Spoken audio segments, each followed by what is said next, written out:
Materi yang akan kami bahas adalah klasifikasi fonem, yang kedua distribusi fonem, yang ketiga realisasi fonem, dan yang keempat fonem dan grafik bahasa Indonesia. Materi pertama akan dijelaskan oleh rekan saya, yaitu Saudari Sabrina. Jadi di sini ada klasifikasi fonem. Jadi klasifikasi fonem sama aja dengan klasifikasi bunyi. Perbedaannya bunyi-bunyi vokal dan konsonan itu banyak sekali. Sedangkan fonem vokal dan fonem konsonan ini sedikit terbatas. Sebab hanya bunyi-bunyi yang dapat membedakan makna saja yang dapat menjadi fonem. Di sini ada klasifikasi fonem vokal. Jadi bunyi vokal diklasifikasikan berdasarkan posisi lidah dan bentuk mulut. Posisi lidah bisa bersifat vertikal dan horizontal. Secara vertikal dibedakan dengan adanya vokal tinggi, yaitu I dan U, vokal tengah E dan vokal rendah ada A. Secara horizontal dibedakan menjadi vokal depan, yaitu ada I dan E, vokal pusat ada terbalik, vokal belakang ada U dan O, sedangkan menurut bentuk mulut, vokal bundar ada O dan U, dan tak bundar itu ada I dan E. Terus ada klasifikasi fonem konsonan. Bunyi konsonan didasarkan pada tingkah kriteria. Pertama, posisi pita suara. Kedua, tempat artikulasi. Ketiga, cara artikulasi. Yang kedua ada berdasarkan tempat artikulasinya, melahirkan konsonan sebagai berikut: bilabial, labiodental, laminoalveolar, dan dorsovelar. Yang ketiga ada berdasarkan cara artikulasinya. Dapat dibedakan beberapa konsonan, yaitu hambat, geseran paduan, senggauan, getaran, sampingan, dan hampiran. Selanjutnya akan dijelaskan oleh Helsa. Nah, selanjutnya ada distribusi fonem. Distribusi fonem merupakan letak atau beradanya sebuah fonem di dalam satu satuan ujaran yang kita sebut sebuah kata atau morfem. Secara umum, fonem dapat berada pada posisi awal kata, tengah kata, maupun akhir kata. Fonem vokal memang selalu dapat menduduki posisi pada semua tempat, sedangkan untuk fonem konsonan tidak selalu demikian. Nah, di sini ada contoh distribusi fonem dan distribusi fonem konsonan. Yang pertama distribusi vokal. Nah, posisi fonem I, contohnya pada ikan, pintu, api. Nah, di sini menandakan bahwa posisi fonem I dapat didistribusikan di posisi awal, tengah, dan akhir. Sisanya bisa teman-teman lihat pada E terbalik, A, U, dan O. Selanjutnya distribusi fonem konsonan. Nah, distribusi fonem konsonan tidak selamanya bisa menduduki awal, tengah, dan akhir. Ada yang awal saja, ada yang tengah saja, ada yang akhir saja, atau ada yang eh, hanya dapat menduduki keduanya.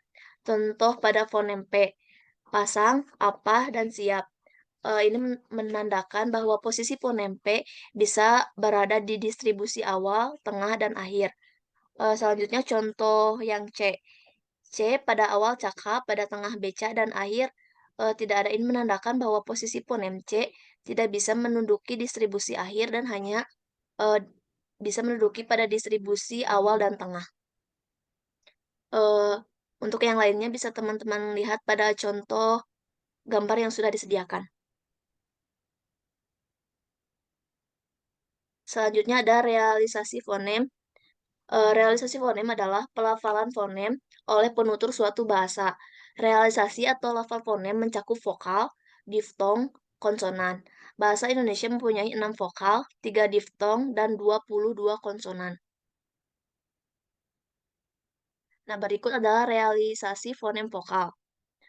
Fonem I direalisasikan sebagai bunyi I apabila berada pada silabel terbuka atau silabel tak berkoda seperti pada kata kini dan sapi. Sapi.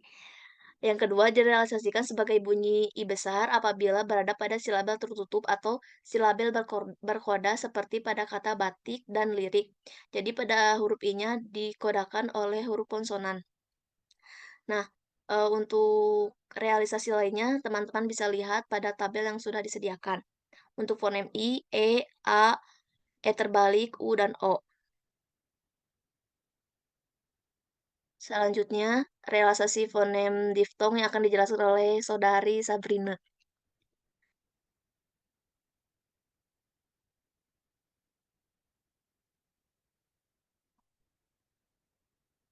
Maaf, Pin, mikrofonnya.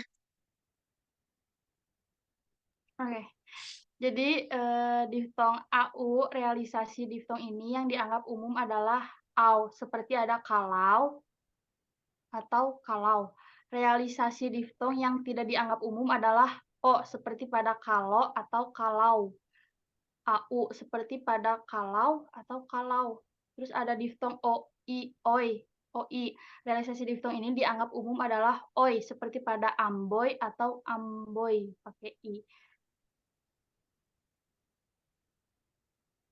Yang ketiga ada diftong AI. Realisasi diftong ini dianggap umum adalah I, seperti pada sampai pakai Y dan sampai pakai I.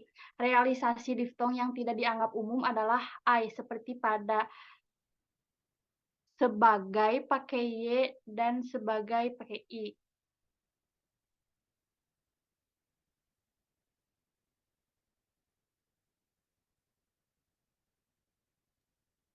Selanjutnya ada realisasi fonem konsonan.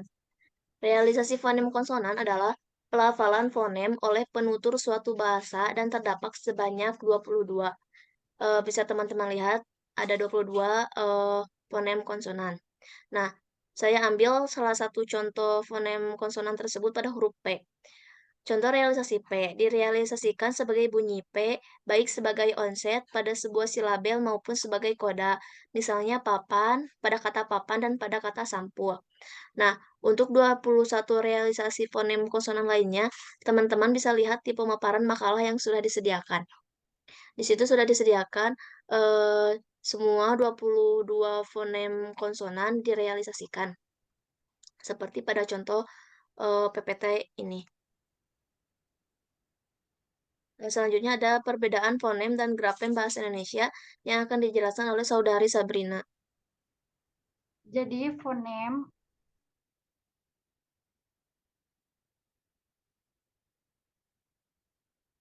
adalah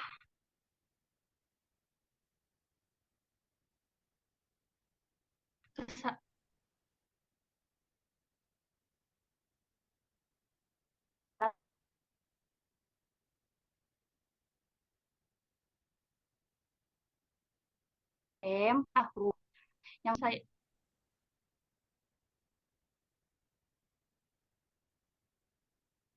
yang sama yaitu lada. I besar, A, D, A,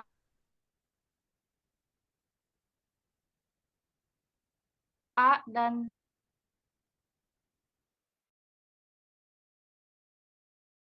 6 grafem.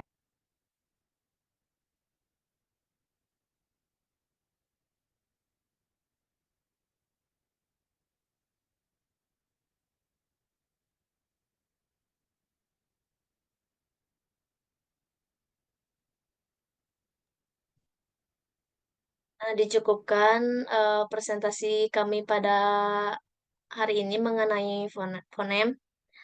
Teman-teman, apabila ada yang ingin tanyakan, boleh ditanyakan, nanti dikirim ke grup. Terima kasih, mohon maaf atas segala kekurangannya. Wassalamualaikum warahmatullahi wabarakatuh.